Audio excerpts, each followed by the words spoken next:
Deixa eu te fazer uma pergunta. Você imaginou como é que seria a sua vida se ela realmente fosse uma grande aventura?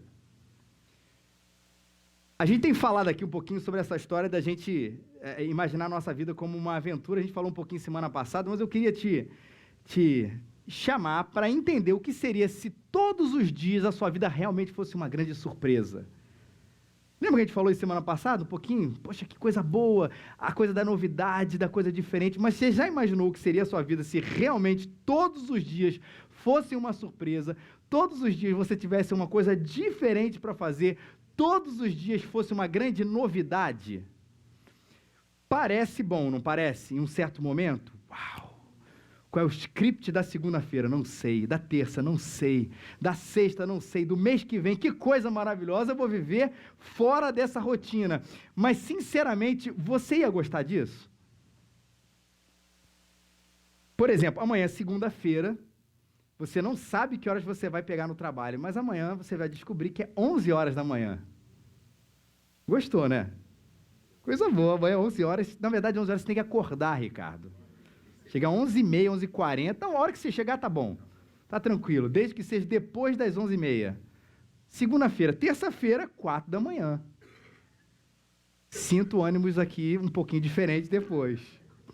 Quarta-feira, 8, quinta, 9h30, sexta-feira, 5 horas da manhã, porque na verdade, cada dia, uma aventura. Lembrando que a proposta aqui é que você não saberia até você ser acordado ou minutos antes de você ser acordado da possibilidade no dia, da hora que cada evento iria acontecer. Seria legal? Parece tão bom assim. Amanhã no seu trabalho, sua segunda-feira, você não sabe o que vai acontecer no seu trabalho na segunda-feira. Você não sabe o que o seu chefe vai pedir. Você não sabe aonde você vai trabalhar. Você não sabe quantas horas você vai gastar no escritório. Eu sei que alguns de vocês já estão se identificando e falando assim, não, isso aqui é a minha vida. É a minha vida, é praticamente isso. Mas imagina se essa é a sua vida, isso levado ao extremo. E como é que seria se relacionar com alguém desta maneira? Sem saber, sem ter a menor noção da reação, da visão, do pensamento do outro, sendo que isso pode mudar a cada dia. E você sabe por que, pensando nisso, eu lembrei de uma palavra que a gente às vezes é quase que como um xingamento para a gente, que é previsibilidade. Parece que o outro, quanto mais previsível ele é, mais cansativo. E tem casais que vão passando o tempo de casado e falam assim, poxa, eu já sei exatamente como o outro vai fazer, e parece que isso dá uma canseira para algumas pessoas, quando na verdade, gente, tenta imaginar o que seria você casar ou se relacionar, ter um amigo, um namorado, uma namorada, um pai, um filho, seja lá o que for, que tipo de relacionamento, onde não existe nenhum tipo de previsibilidade. Consegue imaginar isso? Você pede com carinho uma coisa para a pessoa. Pede com carinho uma coisa para a pessoa. Na segunda-feira, ele ama o que você fez. Na terça-feira, essa pessoa acha meloso demais o que você fez, o que você pediu. Na quarta-feira, ela briga com o seu jeito, pelo que você falou. E na quinta-feira, volta a te amar, pelo que você disse. A gente consegue se relacionar assim? Sei que muitos homens estão rindo internamente, neste momento. Não tem coragem de rir, mas podemos não rir. Principalmente falar assim, mas Felipe, tem aí alguns dias do mês onde esta é a minha vida.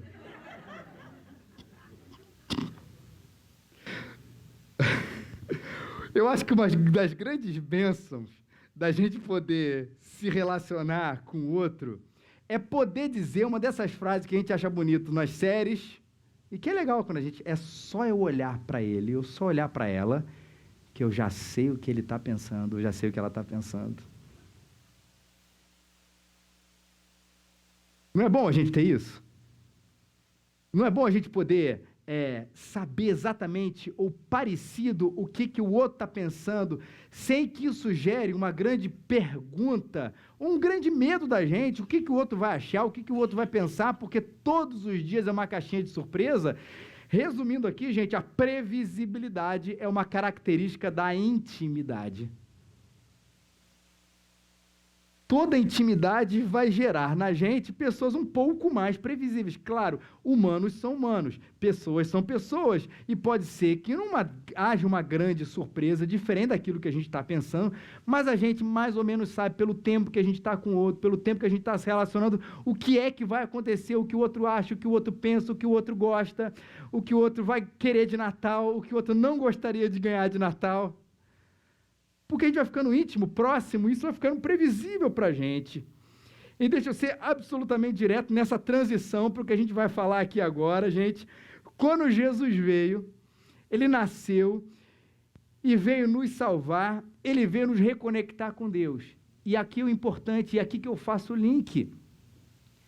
A consequência disso é que a gente, reconectado com Deus, a gente começa a se relacionar com o Pai, que Jesus Cristo mostra, e que, como diz Tiago, eu adoro essa expressão, nele não há sombra nem variação de mudança.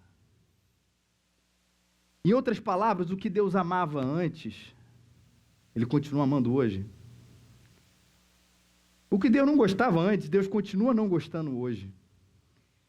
E não há circunstância, e não há momento, e não há algo que você faça, e não há cultura desse mundo, não há conjuntura do tempo em que a gente vive que pode mudar essa santa, e entenda bem nesse sentido, previsibilidade do caráter da pessoa, de quem de fato Deus é. E por que Jesus Cristo veio nos reconectar? Porque para algumas pessoas a frase já saiu esquisita, mas é importante a gente relembrar isso, ou lembrar isso muito bem no Natal, que na verdade, quando a gente fala que a gente precisa conhecer a Deus, para a gente se chegar até Deus, nós precisamos do caminho, da luz do mundo, que é Jesus Cristo. Sem Ele não dá para isso acontecer. Por causa de um grande problema que nos afetou, chamado pecado. E esse pecado fez com que a nossa relação com o nosso Pai fosse rompida. E com essa relação rompida, o ser humano tenta acender outras luzes, ele tenta fazer pelos seus próprios caminhos, se chegar até Deus, e não existe outro caminho a não ser Jesus Cristo.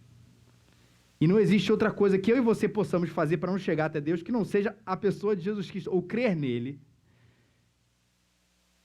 E toda vez que a gente se afasta dessa verdade, como eu falei no início, a gente acende outras luzes, acha que outros caminhos podem nos conectar, podem nos ligar a Ele, e o próprio Cristo já falou. Eu sou o caminho, a verdade e a vida. E no momento que a gente é reconectado com esse Pai, a gente vai descobrindo essas características de Deus. E Jesus Cristo veio para nos salvar e para nos mostrar de uma maneira mais precisa, mais exata, numa revelação que já existia lá do Antigo Testamento até agora, qual é a face de Deus. Eu gosto de uma outra expressão que Hebreus usa, que ele diz que ele é o resplendor, Jesus Cristo é o resplendor da sua glória, e a representação exata do seu ser. Em outras palavras, quando eu olho para Jesus, eu olho para Deus Pai. Quando eu olho para Deus Pai, eu olho para Jesus. Existe uma coisa que um pensa e o outro não pensa? Não. Existe uma coisa que um outro faria que o outro não fez? Não. Eles são um. E quando eu tento entender um pouquinho o que Deus faria, eu olho para Jesus e vejo ali essa resposta. Ele é a expressão ou a representação exata do seu ser. Jesus Cristo mostrou isso, mas Deus já mostrava isso a respeito de si mesmo, lá, como eu disse, na primeira parte da Bíblia, no Antigo Testamento. Mas existe uma progressão nessa história, e Deus vai se mostrando, e a revelação maior, o ápice da revelação é a pessoa de Jesus Cristo. Por que eu falo tudo isso? Por causa de Maria. A mãe de Jesus Cristo é uma mulher que já conhecia Deus.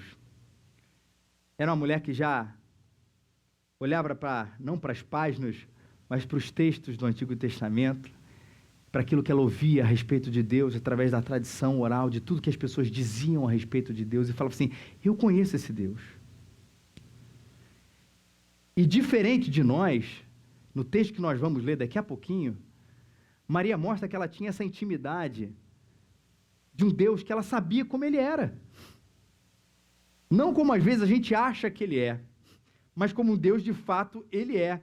Porque às vezes nós temos algumas versões de Deus. Duas delas. Primeira é a nossa versão pessoal de Deus. Talvez você tenha entrado aqui hoje e falado assim, não, eu conheço a Deus, eu até creio em Deus. Mas a gente crê em Deus ou a gente crê numa versão pessoal? Ou seja, aquilo que a gente acha que ele é ou aquilo que ele de fato se mostrou? Eu abri uma frase que eu gostei muito, que ela diz o seguinte: se o Deus que você adora nunca discorda de você, é possível que você esteja adorando uma versão idealizada de si mesmo.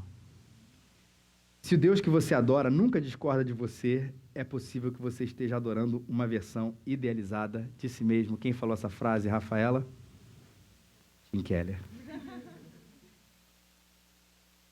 Verdade. Talvez a gente esteja adorando uma versão do que eu faria se eu fosse perfeito, e não quem Deus de fato é. Essa é a versão, às vezes, pessoal que nós carregamos de Deus. A segunda é uma versão parcial a respeito de Deus. Olha, eu até conheço tudo, ou imagino, ou tento conhecer quase tudo, mas eu resolvo obedecer uma parte. As outras eu ignoro. Muitas vezes nós fazemos assim, especialmente quando a gente já tem um certo tempo de igreja, um certo tempo de conhecimento da Bíblia. Já não é mais uma versão tão pessoal, porque a gente já abandonou essa ideia, que para a gente já é infantil demais. Mas a versão parcial nos agrada. Eu resolvo fazer algumas coisas, eu resolvo obedecer algumas coisas, a outras eu prefiro esquecer que ele é e tentar olhar para mim mesmo. Dois motivos pelo qual isso acontece, gente. Por que a gente cria uma versão pessoal de Deus ou uma versão parcial de Deus? Primeira, é desconhecimento. Claro, acredito nisso. Talvez porque a gente não tenha examinado ainda, de fato, o que a Bíblia fala a respeito desse Deus. Ou a gente tenha se contentado, às vezes, com um alimento muito pequeno, contentado em algumas coisinhas ou outras, e a gente não se aprofundou de caramba, vamos obedecer o que Oséias 6,3 fala, conheçamos o Senhor, nos esforcemos para conhecê-lo, para descobrir, para se relacionar, para entender o caráter de Deus, e às vezes é um desconhecimento que tem a gente, e nos falta um conhecimento para entender quem esse cara é. Mateus 22, 29, Jesus uma vez disse, vocês estão enganados, porque vocês não conhecem a Escritura e nem o poder de Deus.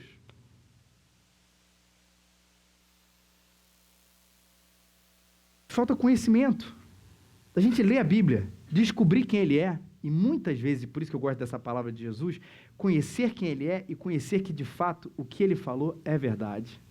Por isso que eu disse, até orei por isso no início, não é um conhecimento, a gente, apenas racional, teórico de quem é, mas da ação de Deus, porque não adianta a gente falar tanto, a gente vai falar sobre isso, sobre o poder de Deus, e dissecar o poder de Deus, saber as suas expressões no grego, no hebraico, todas as aparições no Antigo e no Novo Testamento dessa palavra, e na nossa vida, não faz diferença.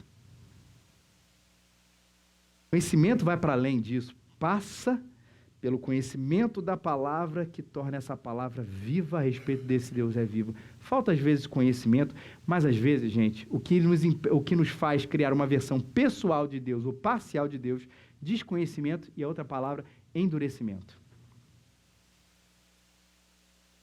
Hebreus 3, de 7 a 10, diz, assim como diz o Espírito Santo, hoje, se vocês ouvirem a sua voz, é uma expressão do Salmo, não endureçam o coração, como na rebelião, durante o tempo de provação no deserto, onde os antepassados me tentaram, pondo-me à prova, apesar de, durante 40 anos, terem visto o que fiz.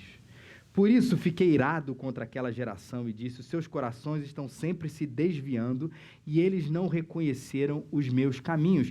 Aí, a questão do enderecimento não é uma questão de você saber ou de você não saber, mas uma questão de você fechar ou de você abrir o seu coração, de você querer ou não querer fazer, de você querer ou não querer se render diante da verdade de Deus. E isso vale para todos nós. Vale para você que já tem uma caminhada antiga com Deus e vale para você que veio aqui pela primeira vez. E fala assim, olha, eu até imagino quem Deus seja, até concordo com isso que a Bíblia fala, mas eu prefiro endurecer o meu coração. Olha o que Deus diz, hoje, se vocês ouvirem minha voz, não endureçam o vosso coração. Ele é Pai, Ele sabe, obedecer a Ele, conhecer Ele é a maior, sim, a maior aventura que você pode ter na sua vida.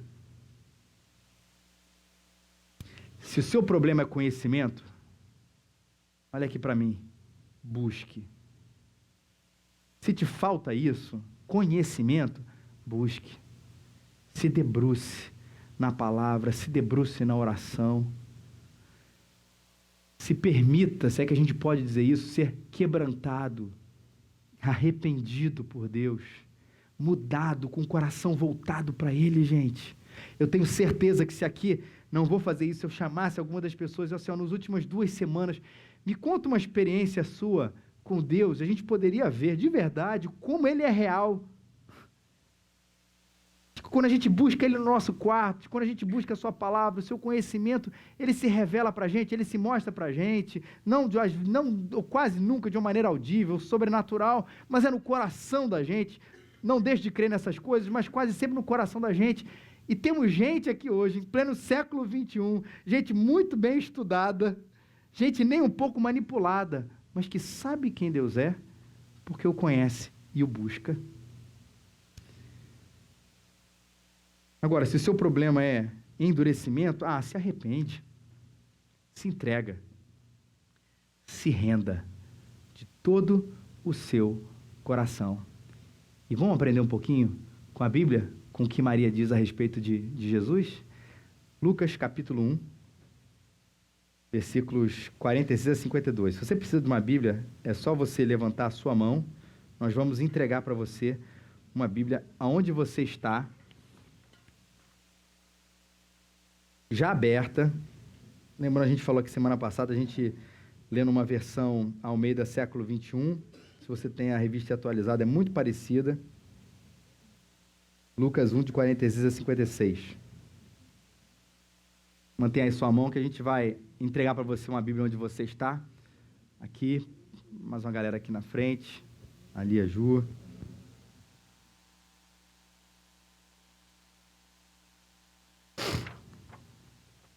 E esse Maria é um cântico.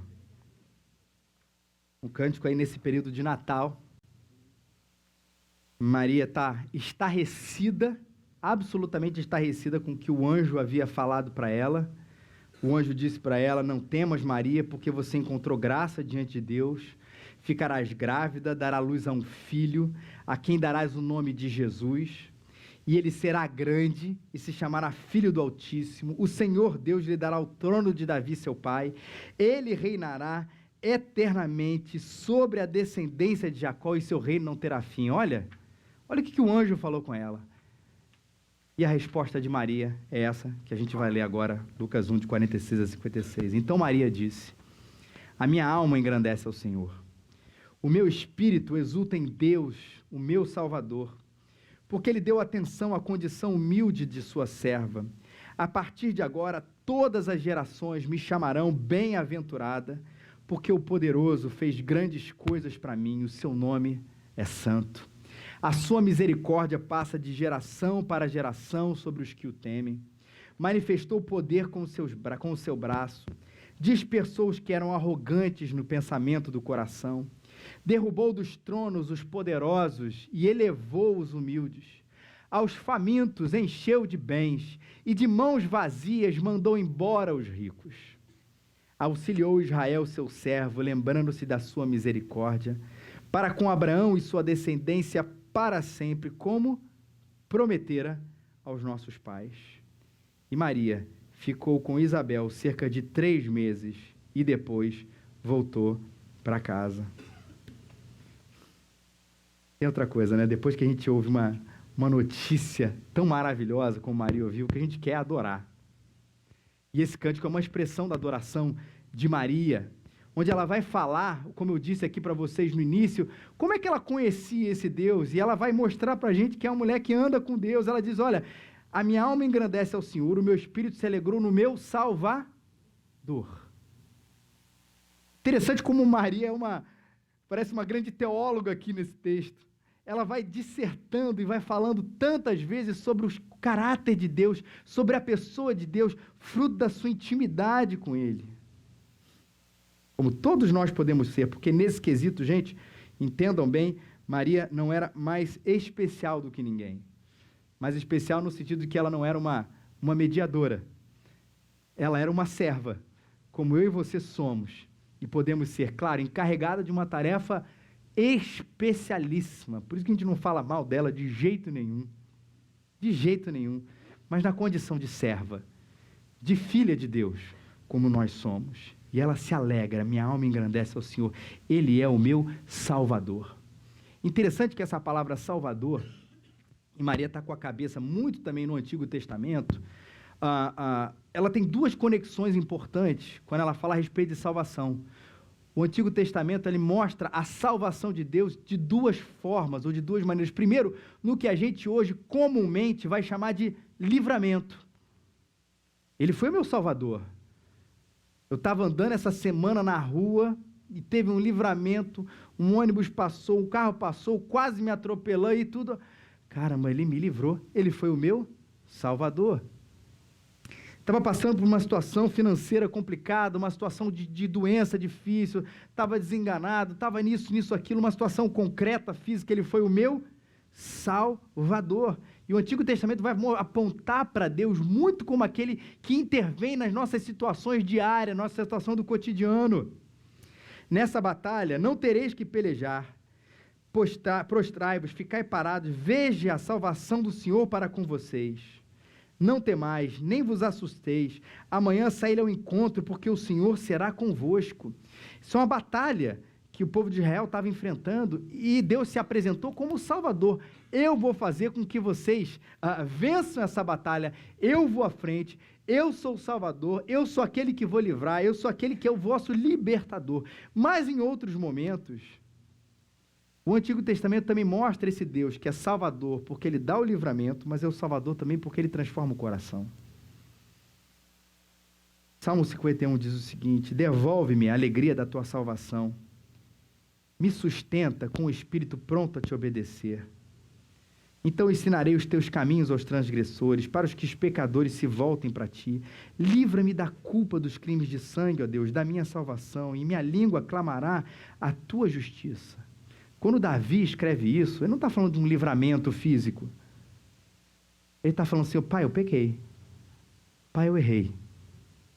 Pai, eu vacilei. E só o Senhor pode perdoar o meu coração. Só o Senhor pode ser o meu Salvador. Maria olha para textos como esse, ou para expressões como essa, e fala assim: eu reconheço que esse Deus que não muda, que se revela, que se mostra para mim, Ele é o meu Salvador, porque no dia a dia Ele tem transformado e me livrado da minha vida, e porque aquele que trouxe Jesus para de uma forma completa, vai livrar o meu coração dos meus pecados, vai livrar o meu coração dos meus erros, vai me salvar, vai me limpar, vai me transformar. Esse é o meu Salvador, o Deus que eu creio. É assim que Deus é com esse Deus que Maria se relacionava. E ela continua: porque deu atenção à condição humilde da tua serva, a partir de agora todas as gerações me chamarão bem-aventuradas.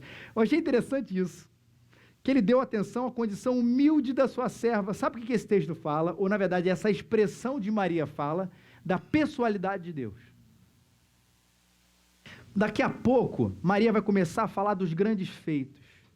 Ele vai falar dos grandes feitos na vida dela. Certamente ela vai lembrar dos grandes feitos que Deus fez lá no povo de Israel. Mas olha para onde ela chama.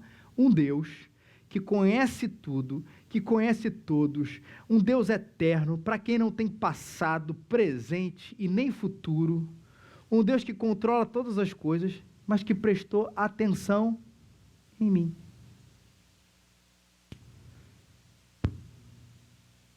E Maria, gente, é Maria.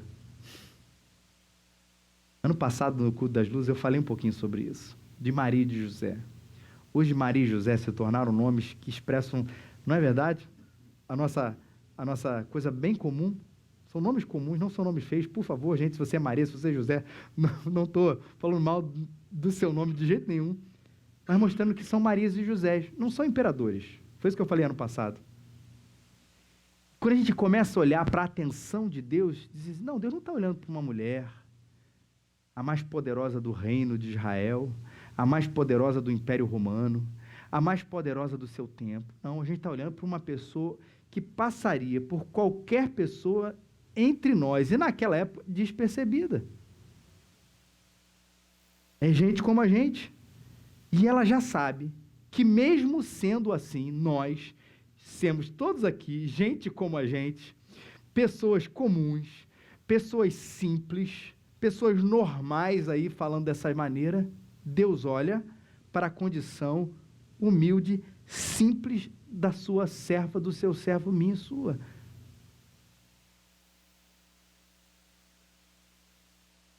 Sei que às vezes, quando as pessoas têm falado a respeito de religião, existem castas, e aí eu não estou falando só de hinduísmo, é de hoje em dia, onde parece que existem algumas pessoas que têm uma condição especial diante de Deus. Sejam pelo seu cargo, pela sua liderança, pelo seu poder de falar as coisas, pela sua proeminência na comunidade. Não se deixe enganar por isso. Deus que Maria apresenta para a gente, que é o Deus que a palavra de Deus apresenta, Ele olha para a nossa condição humilde e, pessoalmente, não interessando o nosso pedigree, não interessando a nossa história, Ele atenta para a nossa oração, para a nossa tristeza, para o nosso clamor, para o nosso arrependimento, para os nossos pedidos. Mais uma vez, não dá para não fazer essa analogia, né? A gente que é pai vai começando a perceber isso de uma maneira tão diferente. Não é verdade, papais e mamães aqui? As coisas simples dos nossos filhos nos alegram. As dores banais dos nossos filhos nos entristecem, não é verdade?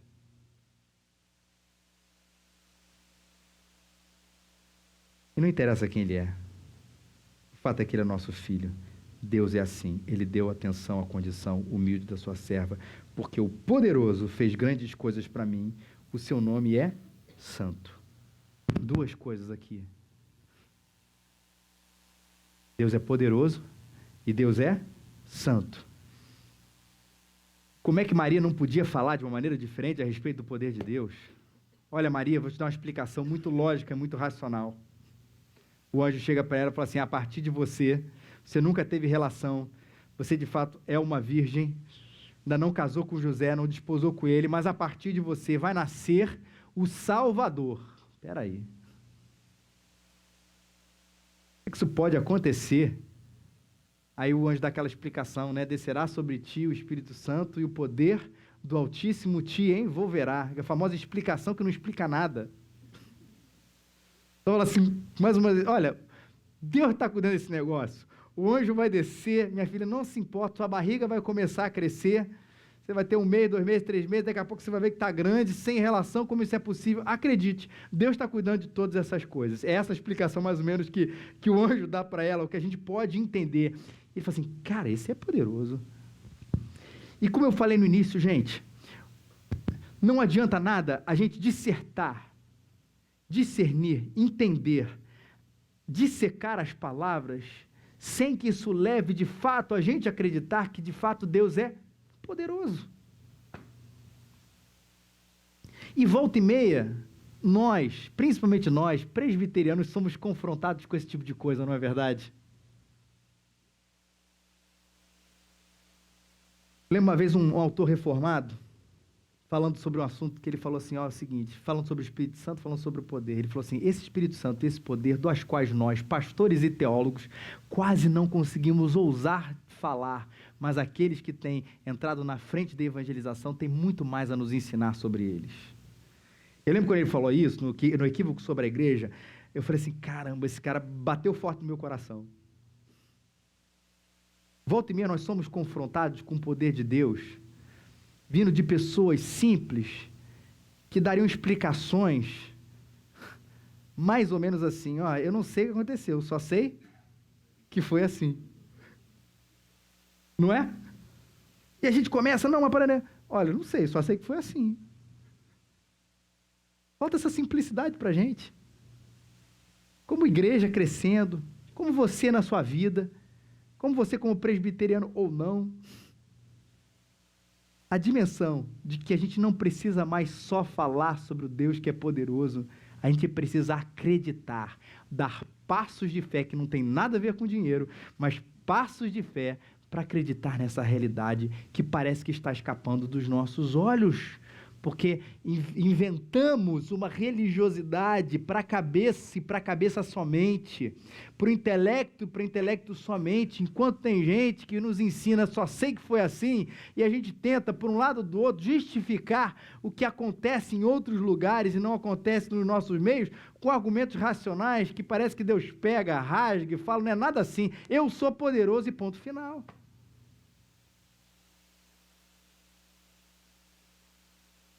Lembra disso? O nome dele é Santo, Santo, Santo. Vamos citar Calvino? O nome de Deus é chamado Santo, porque a ele é dada a mais alta reverência. Quando o nome de Deus é mencionado, é necessário imediatamente lembrarmos da sua majestade. Nele não há fraqueza, nele não há pecado, nele não há injustiça, nele não há conversas, nele não há negociações, conversas nesse sentido, não há jeitinhos, não há mentiras. O que pode estar escondido para que o absoluto veja, o que pode ser negociado com um Deus que está acima de tudo, nada. Porque se de um outro lado, algumas vezes a igreja tem extremado para não crer no poder, outras também têm extremado para não crer mais na santidade, e aí, mais uma vez, é uma aversão de nós mesmos do que significa andar com Deus. Para alguns sim, eu creio no seu poder, mas vivo a vida, do jeito que eu quero. Conhece gente assim? Que parece que, de fato, sabe destilar o poder de Deus, mas a gente vai olhando para o coração, e onde está a santidade dele na sua vida? Onde está o Deus que confronta para você sobre a sua ética? Onde está o Deus que confronta você para você fazer coisas que você vai fazer emburrado, chateado, porque você não queria fazer, mas Ele está dizendo, vai e faz, porque eu sou santo e quero que você seja também. Essa expressão, às vezes, infeliz do nosso tempo de tirar a santidade de Deus, tem feito com que a igreja caminhe para o escândalo.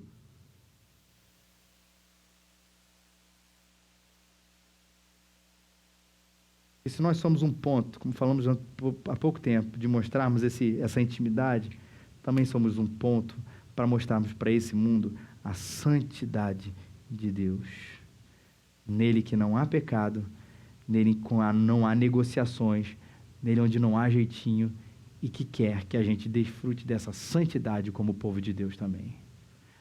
Eu tenho orado por isso, pela gente. E entenda bem, quando eu falo eu tenho orado por isso, não é eu tenho orado por vocês. Tenho orado para que vocês, irmãos, aqui sejam santos, porque eu já. E para que essa igreja seja caracterizada por isso também. E você sabe o que é legal nessa história toda? Mais uma vez eu vou falar isso. Não é a gente tentando fazer, é Deus fazendo em nós. Mas sabe o que a gente precisa fazer como povo de Deus? Senhor, dá-nos desfrutar da tua santidade. Eu e como povo, como coletividade, como raízes, que a gente seja assim. E Deus ama esse tipo de oração. Aliás, fazendo esse grande parênteses aqui, as nossas orações às vezes são só recheadas dos nossos pedidos e agradecimentos. Faça isso também, os seus pedidos pessoais, os seus agradecimentos, mas ore pela igreja. Ore por nós e pela igreja no Brasil, mas ore por nós, Senhor. Dá para a gente santidade. Dá para a gente transformação de vida. Dá que a gente experimente de uma relação contigo como a gente talvez não esteja experimentando. Claro que estamos caminhando sempre, mas para alguma coisa que esteja mais próximo do que o Senhor quer. E você sabe o que Deus faz? Deus derrama a sua graça sobre a gente e transforma a gente para que a gente viva assim. E quando a gente olha para o lado, olha para o outro, a gente fala assim, a gente está caminhando diferente. Por quê? Não sei, só sei que foi assim. Tem gente orando. Caminhe com a santidade. A sua misericórdia vai de geração em geração, e aí Maria vai ser insistente nisso. O que ela atribui tudo isso? Por que Deus fez isso? Por que Deus foi poderoso comigo? Por que Deus agiu com o seu braço valoroso? Por que Deus me escolheu? Por que Deus resolveu enviar o seu Filho Jesus para nos salvar? Por quê? Porque Ele foi misericordioso. Ele não olhou os nossos feitos, gente.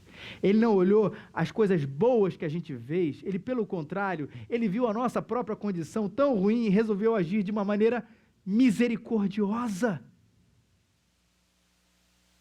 E o que a Bíblia nos ensina e que Maria nos lembra aqui é que essa misericórdia vai de geração em geração.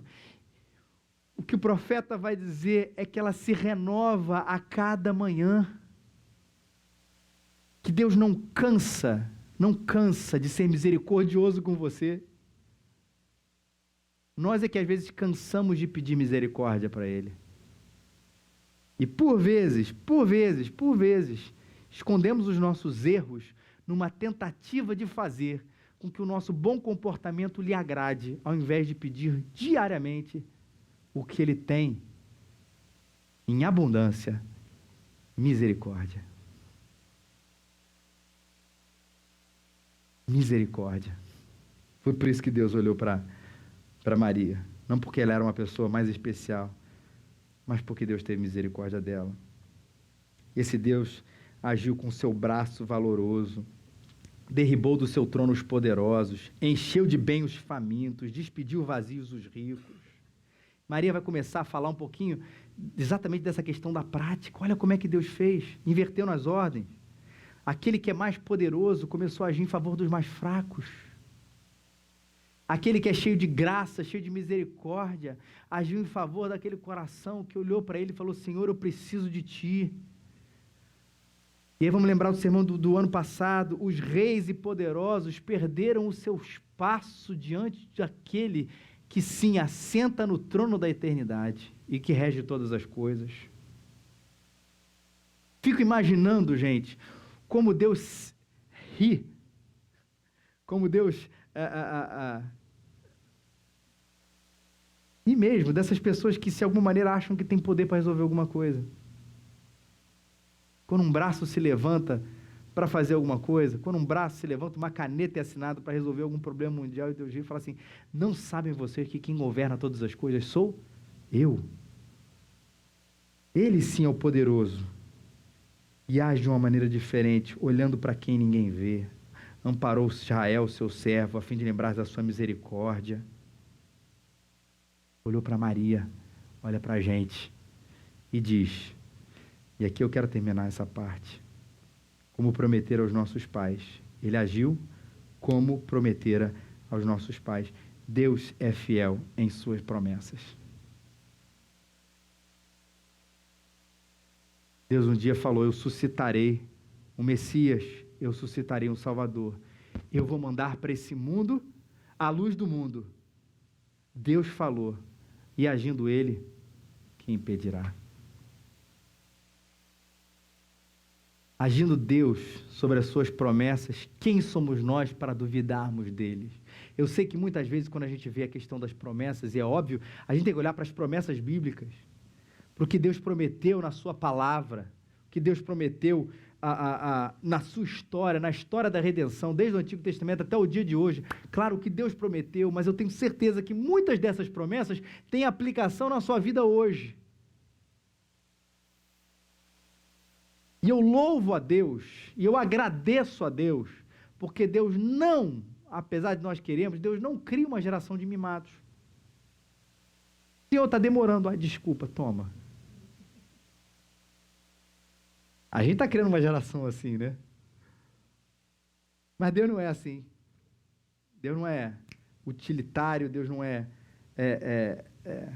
em uma máquina onde a gente coloca ou deposita, e muitas vezes a nossa versão, mais uma vez, da fé, continua sendo, não, a gente não tem a chave certa. Deus está demorando porque eu não usei a chave certa, eu não usei a oração certa, eu não usei a fé certa, eu não depositei o dinheiro certo. Quando Deus está dizendo, eu sou fiel nas suas promessas, sou fiel nas minhas promessas, aguenta. Todo tempo de aguenta é um tempo de confiança, maturidade, maturação daquilo que é mais importante no final de tudo isso. Quero dizer que no final, se é uma promessa pessoal, algo pessoal para você, não é nem o que Deus vai te dar, mas como você vai se sair no final de quando Deus te der aquilo que Ele quer te dar. Isso é a mais importante. E o tempo vai fazendo com que o nosso coração amadureça para receber o que depois foi tão importante, claro, mas não se compara ao nosso tempo de confiança e espera enquanto nós estávamos aguardando esse Deus. Gente, diante de tudo isso que Maria fala depois, versículos 46, 47, na verdade, diante de tudo que Deus fez, é adoração. Senhor, a minha alma engrandece ao Senhor. Como eu disse, diante da majestade do que Deus fez pela humanidade, o que me resta para fazer dele é dizer, muito obrigado, Senhor. Eu quero viver para Ti, eu quero cantar para Ti, e eu quero ser servo do Senhor. Eis aqui a Tua serva, porque deu atenção à condição da sua humilde serva. E Maria vai enfatizando isso o tempo inteiro. Que se de fato a gente lembra quem é esse Deus santo, poderoso, pessoal, grande, salvador, aquele que olha, o misericordioso, que derruba os tronos, que eleva os humildes, que enche os famintos de bens, que auxilia Israel, que é cheio de graça, que é fiel nas suas promessas. O que a gente faz depois de tudo isso, Senhor, a única coisa que eu posso fazer não é ficar indiferente e dizer assim, que boa palavra, Deus, muito legal, mas é engrandecê-lo, é viver para Ele e ser o seu servo, como Maria. Senhor, a única coisa que eu posso fazer é dizer, me usa, me usa, me usa. A missão, ela flui da intimidade, e toda intimidade, ela gera em nós missão. Tudo que nós fazemos para Deus é porque o conhecemos. E todas as vezes que nós dizemos que o conhecemos, necessariamente isso vai gerar um engajamento no trabalho, no serviço, no amor, no reino de Deus. Que bom, gente. Que bom que a gente olha para a palavra, que a gente olha para a Bíblia, e a gente descobre ali como Deus quis se mostrar ou se revelar para nós. Que terrível seria se Deus não fizesse isso, ou se Deus tivesse, como já disse algumas vezes na Raízes, como se Deus tivesse humores. Hoje eu estou afim, amanhã eu não estou. Não seria uma aventura se relacionar com Deus assim, seria o caos. Mas naquele que não há sombra, nem variação de mudança, a gente pode descansar, relembrar, lembrar, ou conhecer e se entregar. Se você ainda não entregou a sua vida para Cristo, se entregue, porque você vai descobrir que é maravilhoso e que é possível conhecer Deus de perto. Que quando Jesus Cristo veio aqui, como eu disse, Ele veio para te resgatar ou para te reconectar com Deus. E essa reconexão com Deus, ela mostrou a face, o caráter, o coração, a personalidade, os atributos de quem Deus era. E toda a nossa vida, a gente não precisa mais agora, a partir de hoje, viver uma versão de Deus. Seja ela uma versão que nós criamos, ou seja ela uma versão parcial, onde a gente escolheu algumas coisas, pelo contrário, a gente pode viver numa plenitude de quem descobriu quem Deus é de fato. Na minha experiência, gente, tenho mostrado, eu tenho aprendido muito com Deus um pouco sobre isso. Quantos meus sentimentos me enganam sobre quem Deus é? Já te enganaram? Quanta minha falta de fé me engana sobre quem Deus é? Mas lembra de uma coisa, o seu sentimento não molda quem Deus é, Ele continua sendo Deus. Lembra de uma coisa, nem a sua falta de fé molda quem Deus é, Ele continua sendo a mesma coisa. Por isso, quando Deus se revelou a Moisés, e Moisés perguntou, qual é o seu nome? Deus disse, diga lá, que eu sou. Eu não estou, eu não mudo, Eu não era uma coisa, amanhã serei hoje, eu sou. É permanência, o absoluto. Quer creiamos ou não, ele é.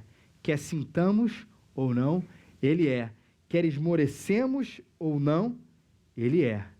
E a gente precisa ter essa maturidade ou esse primeiro conhecimento de se relacionar com Deus, que é assim, e que se mostrou para a gente dessa maneira. Que é bonito. E aí eu quero falar um pouquinho sobre a razão desse culto aqui hoje, o culto das luzes, e assim nós o chamamos. É que Cristo Jesus, que é a luz do mundo, veio, como disse, para falar sobre trevas, que é a grande metáfora de como o mundo está. Eles vivem sem viver, porque não conhecem a Deus. E no Natal nós celebramos a luz, porque a luz é a revelação sobre quem é, e não o que é, sobre quem é a vida. Amar a Deus e descobrir quem é o Pai. E só assim você pode passar um Natal diferente de todos que você já passou.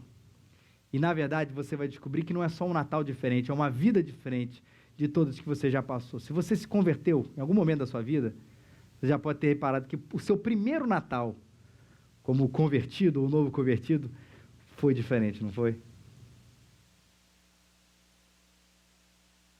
Porque a gente descobriu que esse Natal e essa luz fala de que a gente não precisa mais andar em trevas.